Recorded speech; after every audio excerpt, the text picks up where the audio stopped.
저는 몰랐습니다. 아니, 어쩌면 알고도 모른 척 했는지도 모릅니다.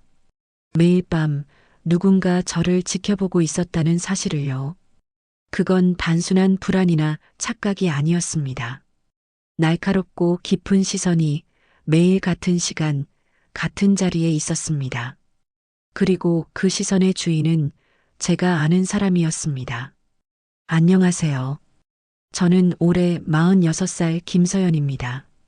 이 이야기는 조금 위험하고 조금 은밀합니다. 끝까지 들으시면 그 결말에 놀라실 겁니다. 혹시 아직 구독과 좋아요, 그리고 댓글을 안 남기셨다면 지금 바로 눌러주시면 감사하겠습니다. 그것이 저에게 큰 힘이 됩니다. 밤 11시 원룸 부엌 조명만 켠 채 앉아 있었습니다. 찻잔 속의 차는 이미 식어 있었고 TV는 꺼진 지 오래였습니다. 휴대폰은 조용했고 저를 찾는 사람도 없었습니다. 언제부터였는지 저는 스스로를 혼자라는 단어 안에 가둬놓고 살고 있었습니다. 그런데 그 고요한 밤들 속에 이상한 감각이 서서히 스며들었습니다. 창문을 닫아도 어딘가에서 시선이 느껴졌습니다. 처음엔 피곤해서 예민한 줄 알았습니다. 하지만 그건 착각이 아니었습니다. 그날 커튼을 젖히자 맞은편 건물 어두운 창가에 한 남자가 있었습니다. 검은 셔츠, 무표정한 얼굴, 그리고 저를 뚫어보는 듯한 눈빛. 그는 제 옆집에 사는 52살 독신 남성 강민수 씨였습니다. 엘리베이터에서 마주쳐도 고개를 겨우 끄덕이는 정도의 늘 말없이 지나는 사람이었습니다. 그런데 그날 이후 그의 시선은 매일 밤 제 창문 앞에 있었습니다. 그리고 이상하게도 저는 그 시선을 피하지 않았습니다. 오히려 점점 저를 연출하기 시작했습니다. 조명을 낮추고 얇은 옷을 입고 머리를 헐겁게 묶은 채 창가에 섰습니다. 마치 무대 위 배우처럼 관객은 오직 한 사람, 강민수 씨. 우린 한마디 대화도 없었지만 숨막히는 무언가가 오갔습니다. 어느 날 밤 창가에서 물컵을 들고 서 있었는데 그의 눈빛이 전과 달랐습니다. 더 깊고 확실히 욕망을 품고 있었습니다. 다음 날 아침 엘리베이터 앞에서 마주쳤습니다. 그가 처음으로 말을 걸었습니다. 어젯밤 잠은 잘 주무셨나요? 낯설지만 낮고 부드러운 목소리. 저는 미소를 지으며 고개를 끄덕였습니다. 네, 창문 너머로 밤바람이 조금 들어오더군요. 그 순간 그의 입꼬리가 아주 미세하게 올라갔습니다. 그리고 저는 조금 더 과감해졌습니다. 그날 밤 창문을 열었습니다. 비가 조금씩 내렸고 바람은 차가웠지만 그가 그 바람을 느끼길 바랐습니다. 저는 가운 하나만 걸치고 커튼을 완전히 걷어냈습니다. 와인을 따르며 천천히 움직였습니다. 어깨와 목선을 은근히 드러낸 채 저 자신을 선물하듯 내보였습니다. 민수 씨는 창가에서 한 걸음 다가섰습니다. 숨소리가 들릴 듯 가까웠습니다. 저는 눈으로 그를 초대했습니다. 들어오시겠어요? 그리고 그날 밤 그는 정말 제 문을 두드렸습니다. 문을 열었을 때 강민수 씨는 잠시 저를 바라보다 조용히 실내로 발을 들였습니다. 그의 셔츠 어깨에는 빗방울이 맺혀 있었고 차가운 공기가 함께 따라 들어왔습니다. 저는 문을 닫고 그에게 가볍게 미소 지었습니다. 비가 꽤 오네요. 그는 고개를 끄덕이며 낮게 대답했습니다. 네, 조금 전까지는 더 심했어요.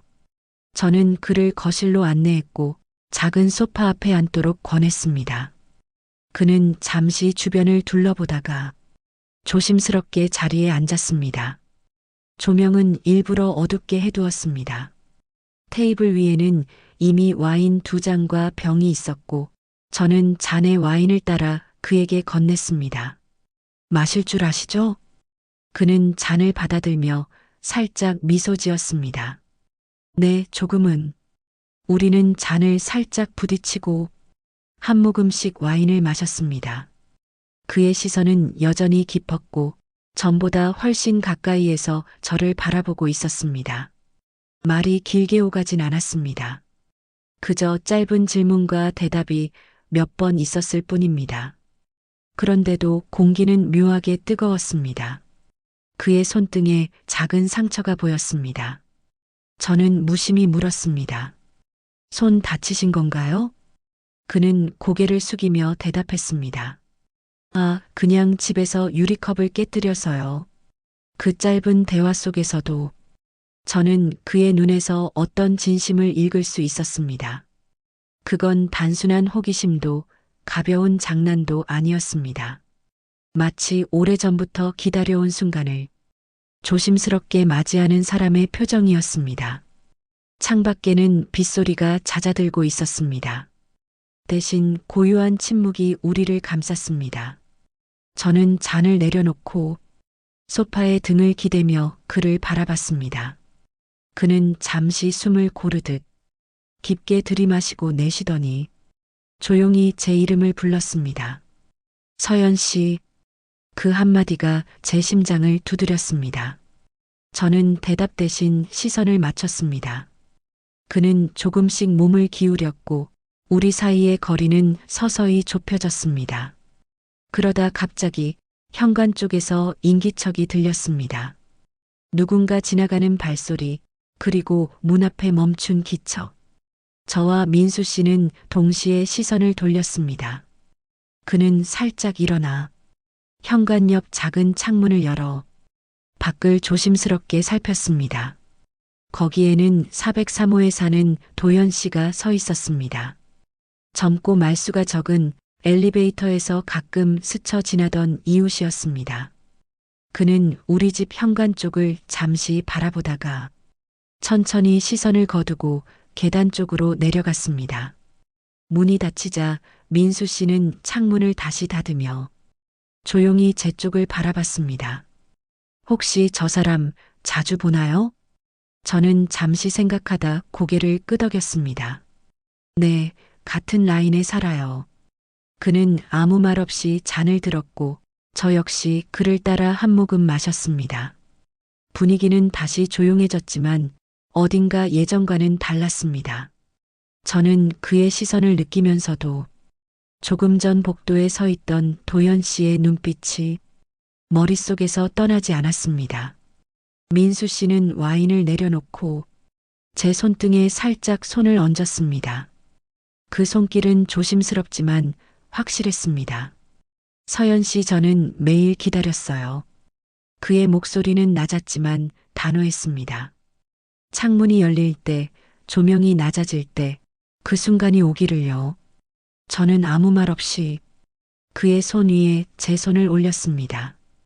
그리고 아주 천천히 고개를 끄덕였습니다.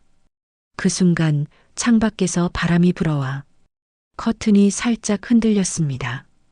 그 바람 사이로 우리는 서로의 눈을 오래 바라봤습니다. 그의 눈빛 속에는 더는 숨기지 않는 마음이 담겨 있었습니다. 그리고 저는 그 시선을 피할 이유를 찾지 못했습니다. 그날 밤 우리는 길고 조용한 시간을 함께 보냈습니다. 말보다 눈빛이, 손끝의 온기가 더 많은 이야기를 전해주었습니다. 다음 날 아침 그가 떠난 뒤에도 거실에는 여전히 그의 온기가 남아 있었습니다. 그리고 저는 알았습니다. 이제 제 일상은 다시 예전으로 돌아갈 수 없다는 것을요. 며칠이 흘렀습니다.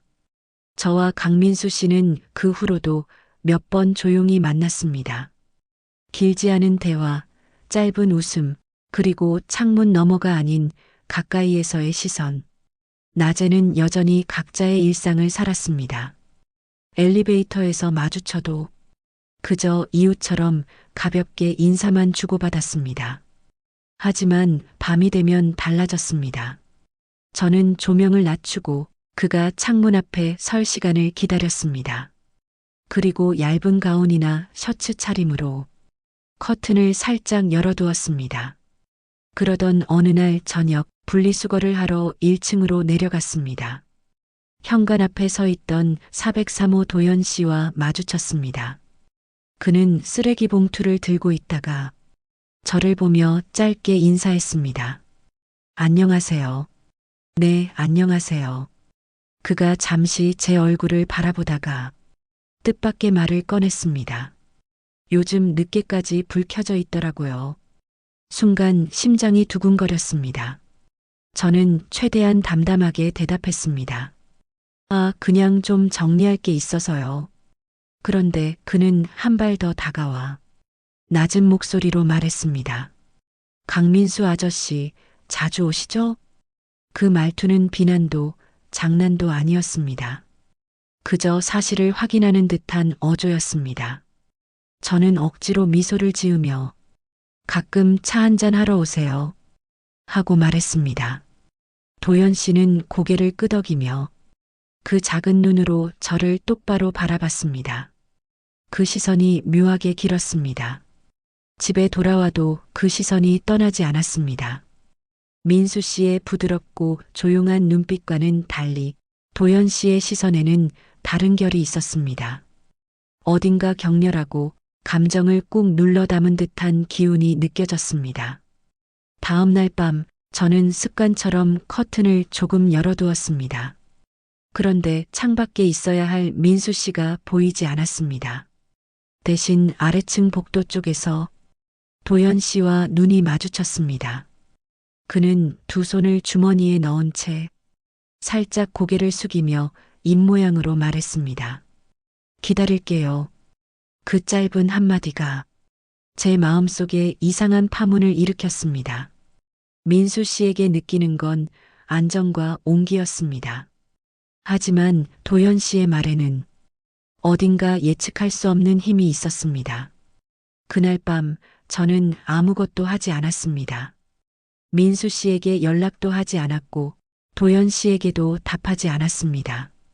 다음 날 저녁 민수 씨가 집 앞에 서 있었습니다. 며칠 조용하시네요. 저는 짧게 대답했습니다. 그냥 좀 바빴어요. 그는 잠시 제 표정을 살피더니 낮게 물었습니다. 혹시 그 앞집 총각이 무슨 말했나요? 저는 쉽게 대답할 수 없었습니다. 그의 시선이 조금 더 날카로워진 걸 느꼈습니다.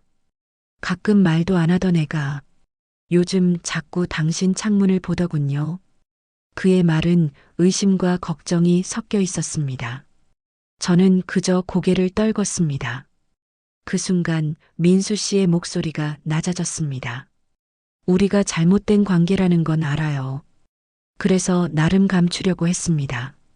그런데 당신 눈이 자꾸 흔들립니다. 그는 제 앞에서 한 걸음 물러섰습니다. 혹시 그 아이에게 마음이 가는 건가요? 저는 대답하지 못했습니다. 아니, 솔직히 말하면 대답을 피했습니다. 며칠 후 저녁 9시쯤 초인종이 울렸습니다. 문을 열자 도연 씨가 서 있었습니다. 그의 표정은 평소보다 단호했습니다. 기다렸어요. 그의 목소리는 낮고 차분했지만 분명한 의지가 느껴졌습니다. 그는 한 발짝 다가오며 물었습니다. 그 아저씨한테 가실 건가요? 아니면 제 쪽에 남으실 건가요? 그 질문은 너무도 직접적이었고 제 숨을 잠시 멎게 만들었습니다. 말씀만 해주세요. 그럼 어떤 선택이든 안 붙잡겠습니다. 저는 시선을 피한 채 창문 밖의 어둠을 바라봤습니다. 민수 씨는 저를 따뜻하게 안아주던 사람이었고 도연 씨는 저를 강하게 끌어당기는 사람이었습니다. 두 사람의 다른 온기 속에서 저는 답을 내리지 못한 채 서 있었습니다. 그날 밤 방 안에는 이상한 정적이 흘렀습니다. 커튼 너머로는 빛 한 줄기 없었고 저는 그 어둠 속에서 내 마음이 어느 쪽으로 기울고 있는지 알 수 없었습니다. 다만 한 가지, 어느 쪽이든 쉽게 끝날 이야기는 아니라는 걸 본능적으로 느끼고 있었습니다. 그날 이후 제 마음은 쉽게 가라앉지 않았습니다. 하루는 강민수 씨가 떠오르고 다른 날은 도연 씨의 얼굴이 스쳤습니다. 낮에는 아무렇지 않은 척 지냈습니다. 엘리베이터에서 스치면 웃으며 인사했고 복도에서 마주쳐도 평범한 이웃처럼 행동했습니다. 하지만 밤이 오면 달라졌습니다. 조명을 낮추고 창문 앞에 서면 어느 쪽에서 시선이 닿을지 저도 알 수 없었습니다. 어느 날 밤 창문을 열었지만 민수 씨도 도연 씨도 보이지 않았습니다. 그저 고요한 바람과 멀리서 들려오는 차 소리만 있었습니다. 그날은 이상하게 허전했습니다. 기대하던 시선이 없으니 방 안의 공기가 더 차갑게 느껴졌습니다. 저는 와인을 꺼내 잔에 따르고 혼자 마시기 시작했습니다. 한 모금씩 목을 타고 내려가는 와인에 온기가 번졌지만 마음은 비어 있었습니다. 갑자기 초인종이 울렸습니다. 시계를 보니 밤 11시가 넘은 시각이었습니다. 문을 열자 강민수 씨가 서 있었습니다. 그의 표정은 어딘가 지쳐 있었고 손에는 작은 종이봉투가 들려 있었습니다. 늦어서 죄송합니다. 그냥 잠깐 보고 싶어서요. 저는 그를 안으로 들였습니다. 그는 종이봉투를 식탁에 올리며 말했습니다. 아까 시장에서 케이크를 봤는데 괜히 서연 씨 생각이 나더군요. 그 말에 마음이 조금 풀렸습니다. 저는 접시를 꺼내 케이크를 담았고 그와 마주 앉아 조용히 먹었습니다. 그의 시선은 예전보다 부드러웠지만 어딘가 깊은 걱정이 깔려 있었습니다. 서연 씨, 제가 괜한 오해를 했던 것 같습니다. 그는 낮게 말했습니다. 하지만 그 총각 조심하세요. 제가 본 눈빛이 좀 달랐습니다.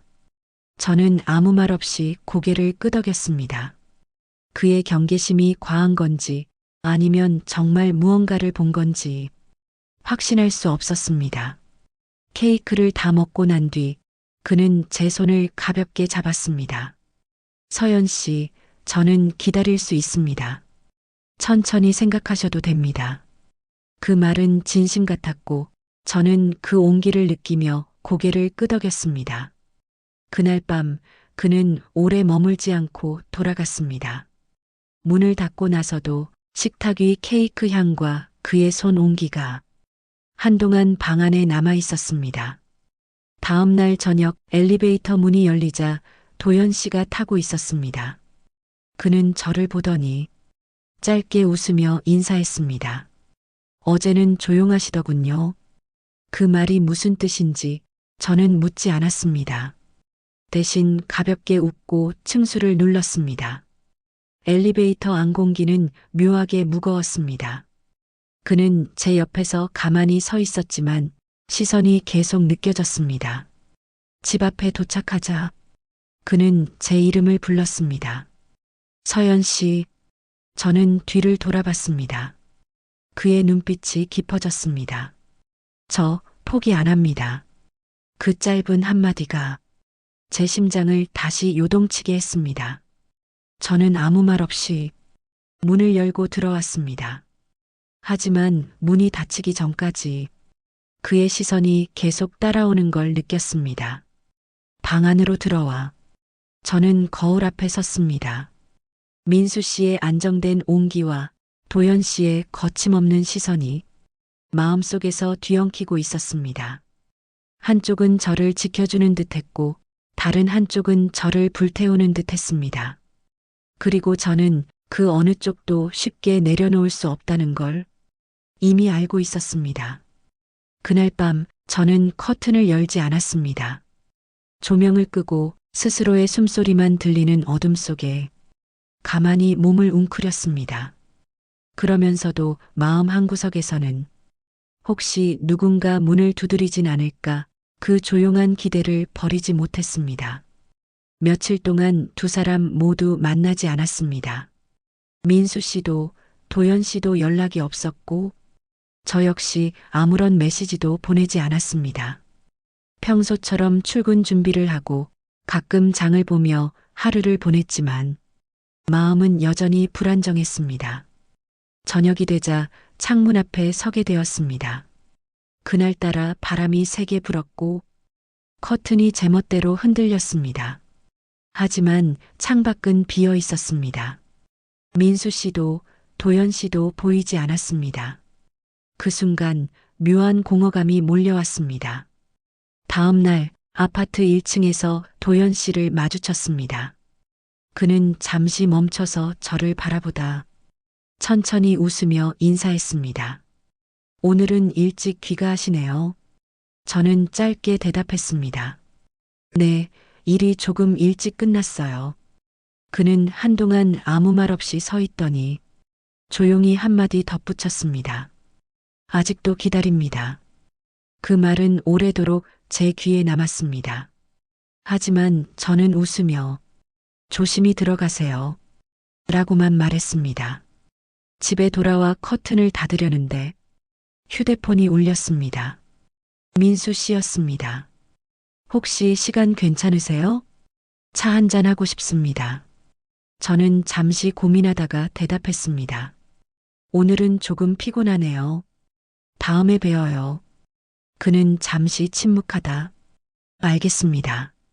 푹 쉬세요. 라고 말했습니다. 그날 밤 저는 일부러 커튼을 완전히 닫았습니다. 누구의 시선도 닿지 않게 방 안을 제 온기로만 채우고 싶었습니다. 거울 앞에 앉아 머리를 빗으며 지난 날들을 떠올렸습니다. 민수 씨의 부드러운 손길, 도현 씨의 강렬한 눈빛. 한쪽은 안정을 주었고 다른 한쪽은 심장을 뛰게 만들었습니다. 하지만 둘 다 결국 제 마음을 온전히 채우진 못했습니다. 저는 문득 깨달았습니다. 제가 원한 건 누군가의 시선이 아니라 스스로를 지켜줄 제 마음이라는 것을요. 창문을 통해 들어오는 빛보다 스스로 켠 작은 조명이 더 따뜻하다는 걸 느꼈습니다. 그래서 커튼을 다시 열지 않기로 했습니다. 그리고 그날 밤 저는 오랜만에 편안한 잠을 잤습니다. 아침 햇살이 방 안을 가득 채웠습니다. 거울 속 제 얼굴은 전날보다 한층 가벼워 보였습니다. 그 어떤 시선도 의식하지 않은 표정이었습니다. 민수 씨도 도연 씨도 더 이상 제 선택을 기다리지 않게 될 겁니다. 그것이 두 사람 모두를 위한 길이라고 믿기로 했습니다. 이제 제 일상은 다시 조용해질 겁니다. 하지만 그 조용함 속에서 저는 더 이상 외롭지 않을 겁니다. 그 고요함이 제 마음을 지켜주는 방패가 될 테니까요. 오늘 밤도 창문은 굳게 닫고 작은 조명 아래에서 저를 안아주렵니다. 여기까지 제 이야기를 들어주셔서 감사합니다. 혹시 이 이야기가 마음에 와 닿았다면 구독과 좋아요, 그리고 댓글로 저에게 힘을 주시면 감사하겠습니다. 여러분의 응원이 다음 이야기를 만드는 가장 큰 원동력이 됩니다.